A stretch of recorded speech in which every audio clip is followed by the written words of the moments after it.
la oposición, Rescate RD, han puesto sobre la mesa ahora que la República Dominicana pareciera que está al borde, al punto de convertirse en un narcoestado con una dictadura. El gobierno que más ha atacado y que más golpes le ha dado al narcotráfico ha sido este. Recorrí todo el territorio nacional, pudimos priorizar cuáles eran las obras que teníamos que iniciar de manera inmediata. Hicimos un plan de rescate en principio para nosotros restablecer todos los sistemas que estaban en un deterioro por un descuido que se evidenció en todo el primer año de gestión nuestra. Continuidad de Estado.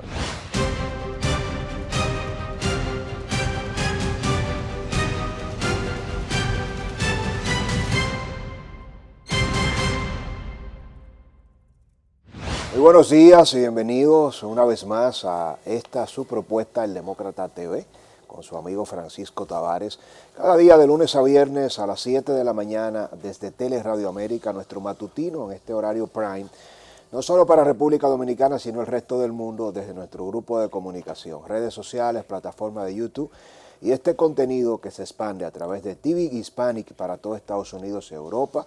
Se suman en la noche, 8 de la noche, 9, Romana TV, CTV, Teleuniverso desde Santiago para todo el resto del mundo. Abrimos la mañana de manera atípica con un invitado muy especial, un gran amigo, una persona a quien he seguido desde muy joven, nos une una amistad de décadas y bueno, su crecimiento, precisamente su madurez en la formación profesional, política, a pesar de tener, vamos a decir, un bagaje y una vasta experiencia, es un hombre de Estado ya con una construcción que ha sido capaz de marcar un gran hito desde la gerencia pública y el ejercicio político. Se trata de Wellington Arnaud, director del INAPA, el Instituto Nacional de Agua Potable y Alcantarillado.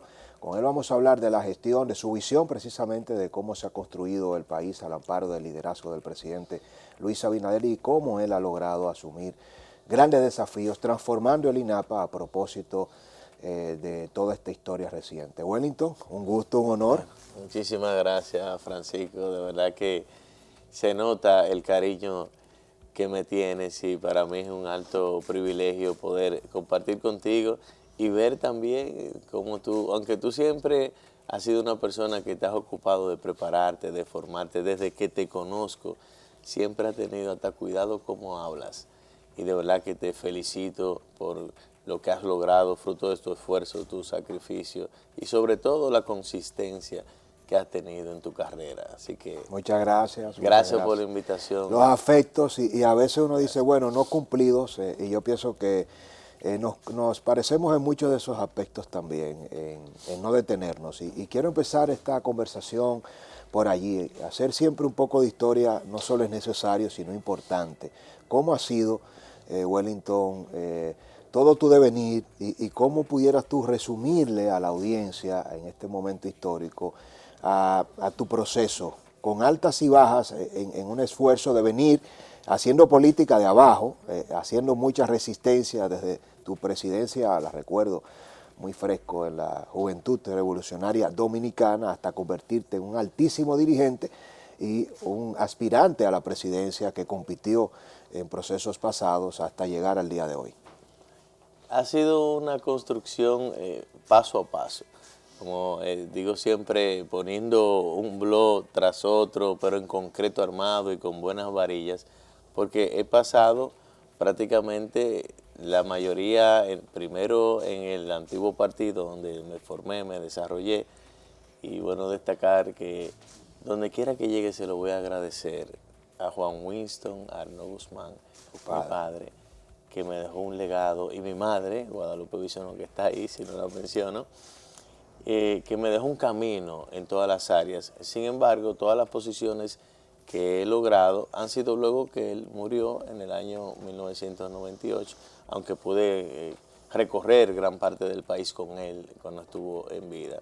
Pero fui avanzando desde el organismo primario, que fue mi zona, en el ensanche Quisqueya, la zona I-5, como miembro zonal, después a la Juventud del Distrito Nacional. En la región sur estaba Fidel Bretón, ¿te acuerdas de eso? Sí, por supuesto. Y luego pasé al distrito, Comisión Ejecutiva de la Juventud, presidente de la Juventud Nacional, y ahí fue el proceso formativo, desde la juventud del partido, luego la relación en los diferentes procesos, ya con la dirigencia media, dirigencia alta del partido, asumiendo siempre responsabilidades difíciles en el sentido de que siempre me gustó y me gusta actuar donde hay inconvenientes para buscar solución y mediar. Y esto para mí ha sido una bonita experiencia hasta ya llegar a la parte legislativa. Estuve una década en el Congreso, que fue un gran aprendizaje, que le digo a la juventud, a los que quieren participar en política, que el área legislativa para mí fue una gran escuela, fue un gran proceso donde allí uno puede conocer todo el tema de la elaboración, del tema de políticas públicas, de proyectos de ley. La mirada desde el primer poder del Estado es fundamental para el desarrollo de cualquier dirigente político, y eso fue para mí muy importante. ¿Qué tanta influencia ha tenido en ti enrolarte tan joven en la política y cómo lo has logrado, Wellington, ser un mediador y no descuidar la construcción individual? Porque muchas veces vemos que eso solo se alcanza con una gran edad y siempre, como bien has señalado, tú has estado en medio de los conflictos, pero nunca siendo parte del problema, sino de la solución. Entonces, ¿cómo llegar en un histórico partido revolucionario dominicano donde los liderazgos se minaban y donde tú tuviste que sobrevivir a una dinámica entrópica de autodestrucción, y lo logras hacer con éxito y con el cariño de las bases, y como pasa hoy día, que siempre donde se menciona tu nombre se reacciona con agrado porque en tu ADN has construido una historia de no dañar a terceros, pero con el carácter suficiente como para poder asumir posiciones. ¿Cuál ha sido la clave del éxito para ti? Ser positivo, siempre por adversidad que se presente, buscar el lado, repito, agradable de cualquier situación. Todo pasa por algo y siempre hay algo positivo que uno pueda sacar de cualquier situación, por difícil que se vea. Y ese ha sido mi norte. Siempre he pensado, y viene con uno, yo pienso que eso es parte de la propia formación, de la propia personalidad que uno va construyendo en el desarrollo de su vida, y eso para mí ha sido la clave fundamental de poder tener unas buenas relaciones independientemente del momento, porque no es menos cierto que toda la historia nuestra y lo que ocurrió en nuestra organización política, que era parte de la vida de nosotros, fue un proceso también de mucho aprendizaje, y ver cómo se logró hacer esta construcción en un momento histórico, donde la República Dominicana requería de una organización política que defendiera ciertos valores, y ahí llega el PRM. Porque es bueno que la gente sepa cómo nace el PRM. Cuéntanos un porque poco, ahora, se ve fácil. Ahora en un proceso de campaña donde se dicen tantas cosas del partido de gobierno, se olvida cómo se influyó desde el gobierno pasado, desde las administraciones del Partido de la Liberación Dominicana, cómo se influyó en esos procesos de división, tanto de la eliminación prácticamente del Partido Reformista, como luego de la influencia en el Partido Revolucionario Dominicano. Y esto es parte de la historia. Sin embargo, pienso que la llegada del PRM en ese momento crítico de un cambio de ciclo, vamos a decir, político, que se necesitaba un nuevo aire, un nuevo ambiente, una nueva forma de hacer política, donde la ética, la transparencia, los valores fueran lo principal para el ejercicio de una buena práctica política y un buen mensaje a la sociedad. Fue un gran alivio lo que se vivió, y hoy te puedo decir, como antes de iniciar la entrevista te comentaba, cómo el por qué hoy podemos estar en una posición cómoda, donde en la mayoría de las encuestas nosotros vemos a un presidente de la República, nuestro candidato Luis Abinader, rondando el 65, el 66, 67%, y eso es una realidad. Es algo que tú lo puedes apreciar. Y eso se debe, número uno, a un manejo con mucha prudencia, con transparencia, un cambio que a veces dice los cambios deben de ser graduales, pero yo estoy convencido que el presidente Luis Abinader en poco tiempo ha hecho un cambio radical de la forma de hacer política y se puede medir cuando vemos el gasto primario devengado, por ejemplo, de este primer trimestre del año, cuando tú lo comparas con los últimos 7 procesos electorales. Hablo del gasto primario devengado para el gasto corriente y capital menos lo que se paga de los intereses de la deuda. Exacto. Que eso es lo que tiene el control del gobierno. Tú lo comparas con los últimos 7 procesos electorales y ves una diferencia enorme. Por ejemplo, comparado con el primer trimestre del año 2020, sin contar lo que se gastó por la pandemia, hablamos que se ha reducido en 6.5%. O sea, 6.5 veces menos de lo que se ejecutó. Una reducción importante. Y si vamos al 2012, hablamos de 41.5 menos veces el gasto en un primer trimestre de un año electoral. Me gustaría, Wellington, si me lo permites, poder profundizar en esos aspectos y seguir este viaje para llegar a tu evaluación y la valoración de la gestión que encabeza el presidente Luis Abinader. Pero antes de allí, entonces pasar de la marca personal, cerrando el ciclo contigo, con algo que siempre me ha inquietado, y es la heredad familiar. En tu caso, como en el caso de muchos líderes políticos que se pueden nombrar en ambos partidos, el más reciente incluso es el Omar Fernández con su padre Leonel, muchas veces pesa demasiado y la sociedad rechaza el tema de la imposición de perfiles de los hijos de los hijos de los hijos de los políticos. Y uno dice, bueno, pero tiene que trabajar demasiado para ganarse un espacio y de repente es un esquema que se va repitiendo. ¿Cómo lograr construir? Y esto te lo pregunto a ti porque confío siempre en tu objetividad. Eres de las pocas personas que uno dice, bueno, si cuando Wellington tiene que reconocer que se equivoca, lo hace. Porque muchas veces no se defiende lo indefendible. Eres hijo de Winston.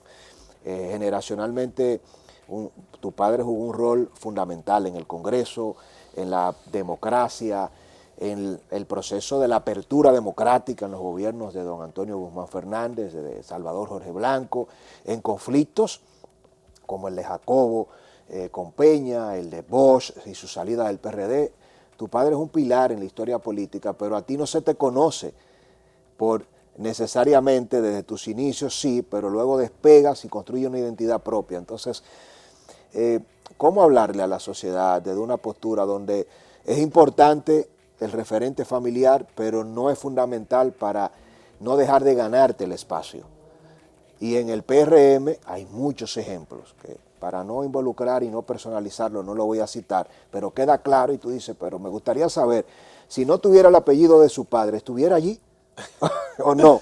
Pero quiero que lo veamos no hacia tu partido, sino como sociedad. Concluyo diciéndote, la mayoría de las empresas familiares exitosas del país están dirigidas por los hijos de los dueños, pero quienes hacen los trabajos son los empleados estrellas que nunca tienen el mérito. No es malo ser hijo de alguien que lo ha hecho bien, pero sí es malo tener la posición sin habértelo ganado. Y ahí se diferencia un poco del tema de estructuras empresariales con el ámbito político. Hay cosas que sí, bueno, lo que heredas, tú heredas lo malo y lo bueno.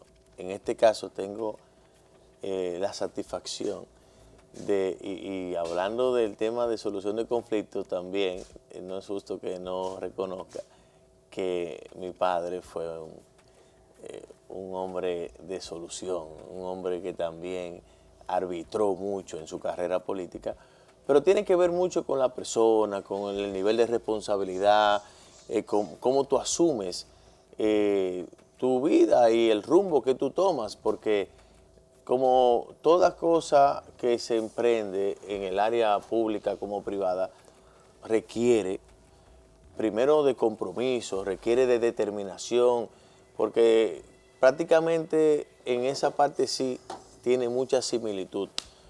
Pero si bien es cierto que todos los que somos hijos de dirigentes políticos tenemos esa, vamos a decir, esa condición de que la gente dice, bueno, tú estás ahí porque fuiste hijo de tal dirigente político. Eso más que ser una, vamos a decir, no te voy a negar que en mi carrera siempre sentí un cariño especial, una forma de protección de la dirigencia de mi partido. No es menos cierto que tú tienes más compromiso porque tienes mucho más ojos encima de ti para que tú sí o sí hagas las cosas correctamente. Te pone presión, ¿no? Claro que sí. Te pone presión, pero está en el individuo, porque cada uno de nuestros padres también tienen diferentes hijos. Claro, y no todos son iguales. Y no todos son iguales, eso es normal, porque cada quien toma la decisión de cuál camino asumir en su vida. Pero como todo, tiene que ser fruto de la convicción, del compromiso y de lo que tú quieres que dejar como legado para cuando ya no estés. Para mí eso es lo más importante. La trascendencia. El por qué haces lo que tú decidiste hacer con tu vida y con tu desarrollo en cualquier área. Y pienso que eso es lo fundamental y es la fortaleza que tiene cualquier persona que toma la decisión, ya sea en el ámbito privado como público. Y en mi caso, eso para mí tiene mucha fuerza. El hecho de que voy a aportar a mi país para que mañana tanto mis hijos como toda la sociedad pueda evaluar y pueda decir, bueno, Wellington Arnaud fue una persona que contribuyó al desarrollo de su país para que las futuras generaciones sigan avanzando, claro, y puedan desarrollarse en su tierra que lo vio nacer. Bueno, yo encantado de escucharte y abusando de la confianza, porque muchas veces se espera que en este tipo de conversación uno siempre mire lo del momento, lo coyuntural, y pasa por sentado como que todo el país ya conoce esos detalles del individuo. No, yo te lo agradezco porque esas son las cosas que la gente valora, y saber que porque uno esté en la actividad política no es diferente a los demás. Así es. Tenemos las mismas situaciones y también todos, si logramos enfocarnos en las cosas que buscamos, el resultado va a ser el mismo, diferente independientemente del área en el cual tú te desenvuelvas. Y un momento en el que el mundo vive, Wellington, una crisis de liderazgo. El último gran líder mundial fue Karol Wojtyla, el Papa Juan Pablo II, y es un reflejo también de un gran vacío, y los paradigmas se han derrumbado, y a veces es fundamental también saber que hay perfiles, como en tu caso, que se han preparado para dirigir, porque te empeñas por parecerte a la población y tienes un compromiso con no fallarle. Permítenos ir al encuentro de nuestros auspiciadores. Al regreso, hablar también de un hito. En tu caso nunca ha sido casi nada fácil. Llegas al INAPA con todo un revuelo, porque hay que modificar una ley y eres el primer director de esta institución que llega con un presidente que te pone un peso tan grande sobre tus pies como que se atreve a modificar la ley para que tú dirijas la institución. Y cómo eso marca también la historia de Wellington Arnaud en un momento de su carrera política como el que estás viviendo. De eso y más conversamos con Wellington Arnaud a continuación. Bueno, muchas gracias por continuar con nosotros. Recordarle nuestro libro, La Plaza de la Bandera y el derrumbe del Pacto Secreto de la Corrupción, segunda edición. Un amigo me comentó, Wellington, cuando estaba hace ya 2 años, casi 3, escribiendo esta obra, comparto esta anécdota por primera vez. ¿Para qué vas a escribir? En República Dominicana la gente no lee. Me costó 3 años escribir este libro de unas 510, 520 páginas.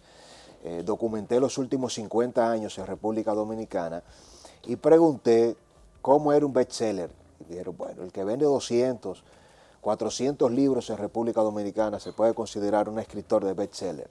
Nuestra obra va a 2.000 ejemplares vendidos y lo ha leído casi mayoritariamente de todo el país, en Estados Unidos, la comunidad dominicana en el exterior, en Europa, y yo me siento orgulloso. Usted debe tener este libro, no porque lo ha escrito un servidor, sino porque es un libro de consulta para entender documentos inéditos nunca antes revelados, las causas y las consecuencias de cómo hemos llegado a donde estamos y qué hay que evitar precisamente para convertirnos en un Haití. Y es la mejor manera de apoyarnos. Lo que le pedimos siempre es que nos cuestione y nos refrende de cara al rol que nos toca jugar en los medios de comunicación y un ejercicio también de corte académico para poder sustentar las transformaciones que amerita nuestro país. Wellington, el INAPA y la decisión de tu nombramiento, cómo te desmarcas y cómo logras asumir ese reto y demostrar también que para dirigir una institución técnica donde la propia ley establecía que había que ser ingeniero para ejercer y que tú con una preparación gerencial, como un buen gerente, un administrador, llegaste allí y has hecho una gestión para la historia, ¿por qué no? En primer lugar, cuando surge vamos a decir, el revuelo público de que, mira, Wellington Arnaud fue nombrado en INAPA y hay que modificar la ley, yo quiero decirte que no sabía que iba a esa posición. A mí me sorprende el presidente cuando me dice, mira, yo tengo un plan para el tema del agua potable, el saneamiento en el país, esto ha sido descuidado por muchos años. Me costó en principio entenderlo y mi equipo empieza ya a investigar y somos nosotros que nos damos cuenta que había un problema de la ley, que a veces la gente no sabe. Yo me reía por todos los comentarios que decía como que me estaban pagando mi trabajo, todas esas cosas que surgen propias de la gente que tal vez no conoce bien, no me conoce y piensan que todo el mundo es igual y demás, pero fue un gran reto. Nosotros exigimos que esto se adecuara para no tener ese problema y no teníamos por qué entrar en un conflicto legal con esta situación. Pero lo más importante es el compromiso. El presidente sabía, ya me conoce hace mucho tiempo, sabe cuál es mi capacidad de trabajo y entendió que este era un tema que requería ese nivel de responsabilidad, valga la redundancia, y así lo asumí. He trabajado junto a un equipo desde el día 1 para que nadie nunca señale a nuestro amigo, al presidente Luis Abinader, y le diga, te equivocaste. Todo lo contrario, que le digan, tuviste la razón. Fuiste visionario. Tuviste la razón, y eso hice desde el primer día. Buscar un equipo que la mayoría ni lo conocía, es bueno que se sepa. Nosotros buscamos profesionales en el área de la dirección del propio partido, del área de ingeniería. Pero fue muy poco tiempo, porque no era tu área, ni te te preparaste nunca para eso. La primera decisión que tomé en el primer mes con mi dirección ejecutiva que construí, sin conocer al 90%, es bueno que se sepa, yo no conocía al 90%, fue una decisión que la asumí en contra de la mayoría y de los asesores que tenía, porque tenía la convicción que era el camino correcto y lo hicimos como, gracias a Dios, salió bien, que era una intervención que teníamos que hacer en Guanuma y que fue la primera, vamos a decir, obra que nosotros pudimos presentar, que fue una rehabilitación del acueducto de Guanuma Los Botados que tenía 20 años fuera de servicio. Wow. Y fue una muy buena decisión que trazó el camino, salimos a caminar a todo el territorio nacional para conocer, no que me contaran, todos los sistemas de agua potable, de saneamiento, la obra de toma. Yo recorrí el país completo de palmo a palmo. Haciendo una especie de auditoría social en cuanto a la capacidad para en la que conocer, se encontraban las independientemente obras. de ya el modelo, el presidente crea un gabinete del agua, y hay una política pública de agua potable y saneamiento que no existía. Cada martes el presidente la preside. Bueno, ayer sostuvimos una reunión de 2 o 3 horas. Cada proyecto. ¿Se mantiene todavía semana a semana? Semana por semana, agua potable y construcción y los organismos que tienen que ver con la permisología que influye en el área constructiva, como es el Ministerio de Medio Ambiente, que también participa, el Ministro de Economía, Planificación y Desarrollo. O sea, este gabinete ha sido una decisión muy acertada del presidente, y en el trayecto entonces nos fue dando mucho más responsabilidad. Hoy nosotros coordinamos todas las corporaciones del interior y hacemos un ejercicio integral de seguimiento permanente a toda una política que hoy día se puede presentar como un gran logro. Nosotros hemos logrado, y eso el presidente lo mencionó en su discurso del 27 de febrero, nosotros hemos colocado 1.5 kilómetros de tuberías diarias por lo que va de gestión. Repíteme esa cifra. 1.5 kilómetros de tuberías diarias. Pero es mucho. Eso equivale a ir desde Pedernales a Higüey, ida y vuelta 2 veces de tubería para edificar a la gente. Eso nosotros lo hemos logrado y hemos aumentado en 2 millones más de dominicanos que reciben hoy un servicio de agua potable en sus hogares, y más de 1 millón de saneamientos de aguas residuales. Hemos aumentado de 385 mil millones de galones a 525 mil, lo que quiere decir millones de galones, que hay un trabajo que mostrar, y eso se ha reflejado, que hoy día el tema del agua, que siempre en las estadísticas estaba en los primeros lugares, se ha caído en los últimos, y eso ha sido gracias a un modelo de gestión eficiente, con una política pública, un norte a seguir y un apoyo del presidente Luis Abinader, porque si no hay un apoyo desde el Poder Ejecutivo, o sea, desde quien encabeza, si no hay una voluntad política real de quien dirige, que es el presidente, en ningún área se puede ver un resultado. ¿Cómo definirías tú el rol de INAPA de cara a la calidad de vida y a la productividad? Muchas veces no se entienden los roles de las instituciones porque son muy parecidas. La que se encarga del suministro, la CAS, la que maneja presas, represas, la infraestructura. Entonces, ¿cómo definirías tú el rol que juega INAPA en el aspecto del agro, en el aspecto de la competitividad y producción, y en el aspecto de la calidad de vida del consumidor? El INAPA tiene la responsabilidad del manejo del agua potable y saneamiento en 25 provincias del país. Se fueron creando algunas corporaciones como es Cora Plata, Corazán, Cora Vega, Cora Moca, Coramón, Monseñor Noel, Corabo en Boca Chica, la CAS, que es una institución ya casi 50 años, que es la que más, vamos a decir, institucionalmente, tanto la CAS como Corazán son las que tienen las estructuras más, con más profundidad, vamos a decir. Sin embargo, en el trayecto, como te dije, ya desde el INAPA ha retomado el órgano, vamos a decir, rector, orientador de todas las corporaciones en nuestra gestión. Ahora bien, el ámbito nuestro es el servicio de agua potable, garantizar la calidad, y el de tratamiento de aguas residuales. Ahora el INDRI se encarga del tema de riego, del manejo de las presas, el EGI, el tema de generación, y esto todos en el gabinete hacemos la sinergia dentro de un ejercicio en el cual todos trabajamos de manera coordinada.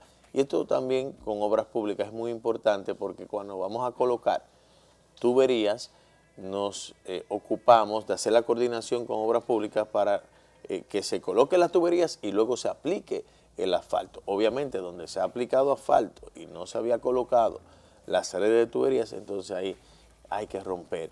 Pero para ser más eficaces en el gasto público, hay una coordinación que eso va obviamente a tener un resultado de mucho más eficiencia en la ejecución presupuestaria. ¿Cómo has manejado el tema de eficientizar, Wellington, desde el INAPA, la inversión y esa diferencia entre el gasto y la inversión en presupuestos enormes que año tras año, gestión tras gestión, no reciben la continuidad de Estado? Pareciera como que tenemos 50 años en el INAPA desarrollando y invirtiendo en los mismos acueductos, en la misma infraestructura, en la misma red de suministro, y uno dice, pero ¿por qué se repiten los mismos nombres de las mismas obras. Entonces, ¿cómo en tu gestión le puedes garantizar a la sociedad y al país que cada inauguración, que cada reinversión, readecuación y puestas desde cero se va a mantener en el tiempo? ¿Cuáles son los controles que en tu caso has implementado para cambiar ese rostro de gastar tanto dinero y sobre todo de hacerlo tan traumático también, además del peso importante del gasto público, del presupuesto escaso que tenemos los dominicanos? Número uno, como recorrí todo el territorio nacional, pudimos priorizar cuáles eran las obras que teníamos que iniciar de manera inmediata. Hicimos un plan de rescate en principio para nosotros restablecer todos los sistemas que estaban en un deterioro por un descuido que se evidenció en todo el primer año de gestión nuestra. Continuidad de Estado, eso fue fundamental. Por ejemplo, el acueducto de Partido La Gorra tenía 10 años en un 20% de ejecución. Nosotros lo terminamos y ya lo entregamos, está funcionando bien. Ahora estamos poniendo más redes ahí en Partido de Jabón. El acueducto de Monteplata, por ejemplo, tenía 20 años totalmente en una obra gris de un 15, un 20%. Nosotros ya inauguramos una gran obra, el acueducto de Monteplata. El acueducto de Miches también se inició un proceso de una planta melliza y nosotros hoy día ya estamos en fase final de prueba en Miches. Todas las obras esas son obras, vamos a decir, de continuidad, que se dejaron por mitad, se dejaron un 20%. Esto es una visión, porque a veces esto de no continuar las cosas que se habían empezado es una mala señal, porque es una inversión del dinero de los impuestos de todos los dominicanos y era una mala práctica. Sin embargo, nosotros eso lo hemos eliminado y ya hay una continuidad de Estado, y al mismo tiempo, al priorizar las obras que más eran demandadas, como son los alcantarillados sanitarios. Ahora estamos haciendo el alcantarillado sanitario. Estamos viendo imágenes interesantes. Eso es Miche. Muy bien. Y fíjate qué muralismo, no me había dado cuenta de esto. Ese es el acueducto. Mira qué paisaje. Pero parece un mini campo de golf. No, fíjate cómo están los binoculares. Este es el nuevo acueducto de Miche, zona turística. Fue un compromiso que hizo el presidente con el desarrollo, primero con la comunidad de Miches, que no estaba recibiendo un agua de calidad, con toda la parte del municipio de Miches, y también garantizar el desarrollo turístico de este polo que va volando. Muy bien. Y el compromiso fue tener el agua primero que los hoteles, y lo cumplimos. Esta es la obra de toma sobre el río Jovero.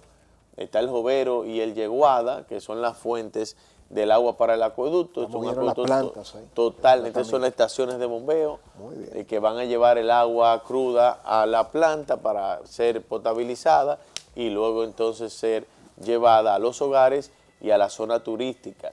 Esta es una obra que tiene un carácter de mucha prioridad, como decimos, porque el desarrollo económico, que ahora mismo nosotros estamos terminando la línea que va hacia los hoteles y ahí entran miles de personas a trabajar diario, o sea que hay que tener una buena coordinación, porque el Miches está teniendo un desarrollo y esto va a impactar toda la región, claro. No solamente el Ceibo, sino que también Atomayor, toda esta una zona que históricamente ha tenido esa demanda insatisfecha y que ahora va a impactar toda la economía para completar, si se quiere, o construir un nuevo destino turístico y con grandes inversiones de la familia. Y el agua es fundamental, y cuando claro. Tú en tu pregunta decías el impacto que tiene que se tenga agua, eso en el índice de desarrollo humano y también en el indicador de extrema pobreza, el agua es fundamental porque tú puedes durar unos días sin luz, pero cuando tú no tienes agua, todo muere. Mira, esta es la obra de mayor impacto social y medioambiental que se ha ejecutado en el país. Arroyo Gurabo. De Arroyo Gurabo. Ahí a la izquierda, donde ves ese samán que se ve ahí, sí. Ahí estaba el barrio, el hoyo de Puchula. Había más de 400 casas. Ese barrio ya no existe. 400 familias. Sí, ese barrio ya no existe. Nosotros hemos llevado 890 familias que vivían en extrema pobreza a unos apartamentos dignos en Alto del Yaque que ha construido el Ministerio de la Vivienda. Lo que tú estás viendo ahí antes era un espacio de contaminación, un espacio de delincuencia. Ahí habían más de 11, mira la basura todavía. Wow. Eso es en el Ciruelito, ya porque nosotros hemos pasado desde el hoyo de Puchula, el hoyo de Bartola, vamos llegando a Miraflores, ese es el proceso constructivo ahora mismo, es el hoyo de Bartola. Todas esas casas que están ahí, también la gente será reubicada. Eso es una realidad, Wellington. Ese que tú ves ahí sí, es el río Gurabo, que le dicen Arroyo Gurabo, Cañada de Gurabo, claro, porque se ha ido deteriorando con el tiempo. Tú sabes que mi padre es Pancho Villa de Gurabo, precisamente, es decir, yo soy Tavares de ahí, de esa zona. Y me llama la atención porque muy pocas veces se le presta atención a eso, porque el hacinamiento, la pobreza, desde tiempo de Balaguer, siempre se han levantado grandes murallas de edificios y detrás de esa República Dominicana que crece, que se moderniza, está la verdadera República Dominicana de más de 7 millones de seres humanos a los que nadie les habla. Entonces, ¿cómo llegas tú a importantizar la vida de zonas que nunca están en la prioridad de la agenda nacional de ningún gobierno, pero mucho menos de una institución a la que hubiese podido haberle invertido este dinero a los mismos sectores de siempre? ¿Por qué tomar esa decisión? Y mira la calidad, mira, ese es el parque público de niños más grande del Caribe. Integrado al saneamiento. Integrado, fíjate, ahí todos los días... Bueno, tengo que quejarme porque me dijiste que me iba a invitar a Arroyo Gurabo y nunca me invitaste. Bueno, vamos para allá. Te tengo la queja pública. No, pero lo estoy conociendo aquí junto a la audiencia. A mí es que me interesa que tú lo conozcas, porque hay un detalle, la calidad con la cual se ha hecho esa obra para la gente del pueblo. Ahí hemos trasladado 890 familias sin tener una sola discusión. Y en principio con la promesa de que se le iba a entregar un apartamento. La promesa, y con el histórico que tenemos en el país, la desconfianza de la gente en el sector público. Que lo engañe. Tú mudar más de 500 familias a una casa alquilada con la promesa de la entrega de un apartamento porque no estaban listos, Francisco, y sin dar, como decimos en el argot popular, un pecozón, nosotros logramos ese traslado de la gente. Y para mí eso tiene mucho valor, la confianza, porque yo tuve que hablar con la gente. Personalmente te involucraste. Personalmente con toda la junta de vecinos. Ahí está Jacqueline, que le agradezco muchísimo, que es la presidenta de la junta de vecinos del hoyo de Bartola. Tengo que reconocer a Percy de Santiago Solidario, que fue fundamental para este proceso de ganarnos la confianza de la gente. Pero eso ha sido un trabajo el cual yo valoro y el cual lo hice con mucho amor, porque es mi naturaleza. Y allí, en todo este sector, poder ver el rostro a esta gente que le prometimos que iban a vivir de manera digna y verlos viviendo así ya, te voy a llevar a los apartamentos, esa gente está feliz. Y en los primeros días, todavía cuando llovía, había gente que sentía el temor porque se le inundaba su casa. Francisco, yo he encontrado ahora, donde viste esa laguna que decía que era, eso es el principio del Ciruelito, ahí se ven casas totalmente enterradas, en el medio de la cañada, que con el tiempo fueron quedando debajo de los escombros y del sedimento. Ahí te decía que había más de 11, 12 puntos de droga. Ahí los niños caminaban y tenían que ir a la escuela viendo todo tipo de acción. Una desgracia. De acción deprimente. Nosotros yo pude ver, junto con nuestro equipo, gente allí inyectándose. Wow. Oye, esa es la realidad de que mucha gente que no está viendo no sabe que en este país hay. Y lograr. Que es la mayoría de las veces lo que se impone. Y eso no, como ese barrio ahí adentro no se ve porque está en una zona, el hoyo de Bartola está prácticamente al lado del Parque Central, pero está muy abajo. El hoyo de Puchula, era así mismo como se dice, un hoyo. Tú pasas en un vehículo por la circunvalación, por la 27. Y ves el desarrollo de Santiago. Por la Inver. Tú no miras para allá, pero eso estaba ahí.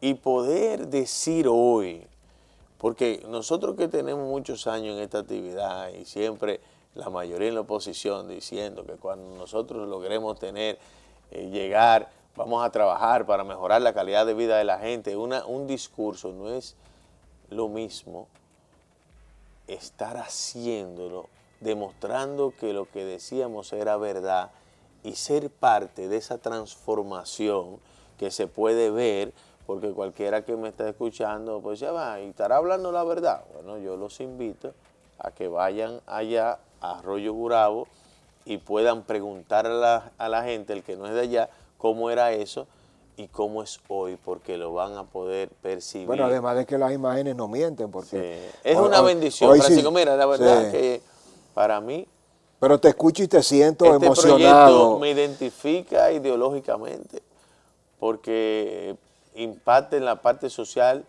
en la parte medioambiental, que es fundamental. El 43% de la contaminación del Yaque del Norte precisamente viene del Arroyo Gurabo. Claro. Hemos eliminado un 17 a un 20%. Hemos recuperado el bosque ribereño, donde ahí hemos incluido más de 25.000 metros cuadrados de área verde a la ciudad de Santiago.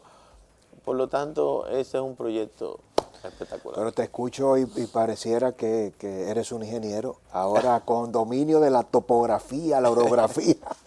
Y qué bueno que haya sido así, porque tienes un dominio de cada obra, y eso habla del gestor, porque no es lo mismo dirigir desde un escritorio y que los ingenieros hagan el trabajo. Has hecho la tarea, te has lanzado a conocer esa realidad, y esa es la política. Cuando el político asume, y te felicito y te endoso mi apoyo, porque yo no me quiero pasar toda la vida comunicando desgracia. No, y diciendo estamos jodidos, se está robando, esto no va para ningún lado, aquí no hay nada que hacer, no hay nadie. Cosas como este es lo que necesitamos para inspirar, para decir, nos falta mucho, hemos estado mal, hay muchas cosas que deben mejorar, que están mal en la actualidad, pero hay otras que están cambiando. Y no es el cambio de un partido, ni es el cambio de una persona, es el cambio de un país que necesita buenas noticias. Me gustaría y me encantaría quedarme en este tema, pero estamos en tiempos políticos. Como de la ingeniería ahora la política. Yo vine de la ciencia jurídica, ciencia política, que es mi área de confluencia. Sí. Y desarrollo humano. Y desarrollo humano. Ahora, mi área, vamos a decir, profesional, y me fui entonces a la ingeniería. Bueno, pero es una transición en muy poco tiempo. Pero escucha que te interrumpo, claro. El ingeniero. Mira, ahora todo el mundo cree que es ingeniero. Nadie habla de una operación, de una cirugía cerebral. O sea, los ingenieros se quejan. Se quejan. Pero qué bueno que te involucres, porque eso valora más el trabajo. Y yo sé que en tu caso, y ha sido así, lograr esto no fue que fuiste a preguntarle al hoyo de Puchula y a Arroyo Gurabo, que usted es PRMista, usted es PLDista, usted es dominicano, y todo el que estaba ahí que es dominicano, aunque cambie el voto, porque votó por Leonel, luego votó por Danilo y ahora votó por Abinader, somos dominicanos todos. No hay 10 partidos políticos que dividen al país, es una sola nación, y ese es el concepto que no se nos puede olvidar. Wellington, quiero despedirte en este momento. ¿Ya? Sí, para darle la bienvenida ahora al político. Okay. Despedir al director del INAPA y recibir ahora al político. Cuéntanos cuál es tu visión de cara a mayo 19.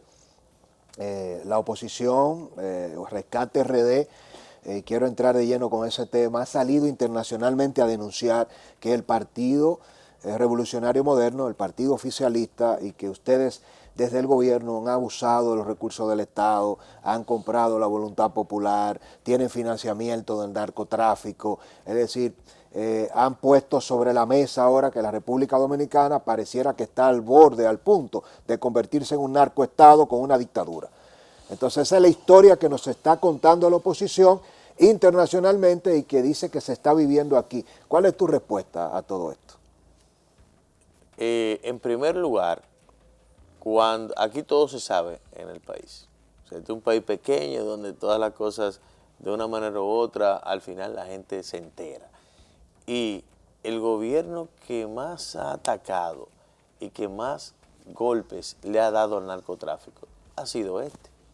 Y eso está muy documentado en las estadísticas que se vienen recogiendo en todos los años. Entonces, el narcotráfico va a estar a favor de quien lo ha combatido más. O sea, eso es algo absurdo para responder esa denuncia que no tiene ningún tipo de validez. ¿Por qué nosotros estamos en este posicionamiento? Hemos visto obras que se demandaban por 20 y 30 años, Francisco. Ese acueducto que tuviste de Miche tenía 20 años la gente esperándolo, el acueducto de Monteplata también, el que abandonaron en el partido de La Gorda, el alcantarillado de Tenares, el alcantarillado de Licey que estamos haciendo, el acueducto de Monción que estamos haciendo. Son cosas que están ahí, la gente está viendo, la transformación que hemos hecho de un sector que tenía 50 años viviendo en la extrema pobreza, la gente muriéndose cada vez que había una crecida. ¿Y qué está pasando? La población está viendo la ética, la transparencia, el buen manejo de las finanzas públicas. Decía en principio que volé de un tema, me fui de la parte personal al por qué nosotros tenemos este posicionamiento, y precisamente hay que recordar que cuando hablamos del gasto primario devengado, de este primer trimestre de un año electoral, y esto es importante que me pongan atención, hablo del gasto corriente y capital sin incluir el pago de la deuda de este primer trimestre. Nosotros podemos decir que en las últimas 7 elecciones nunca antes se había tenido un manejo tan transparente y de mayor eficiencia y eficacia en el gasto público que este 2024. Cuando si lo comparamos al 2020, hablamos que es 6.5 menos que lo que se ejecutó en el primer trimestre del 2020, sin contar lo que se gastó con el tema de la pandemia, eso es sacando eso. Y número 2, si lo comparamos con el año 2012, estamos hablando que son 41.5 menos que lo que se ejecutó en gasto de gasto corriente, de obras, de remuneraciones.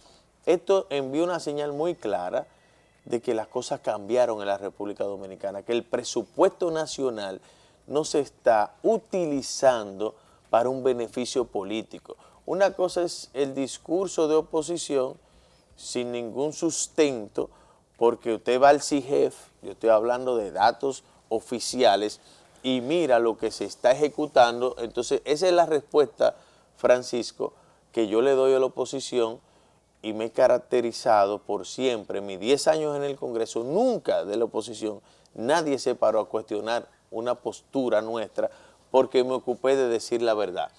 Por lo tanto, lo que se está viviendo en la República Dominicana es una validación a una forma de gobierno eficiente, a un gasto prudente, donde la transparencia ha sido el norte.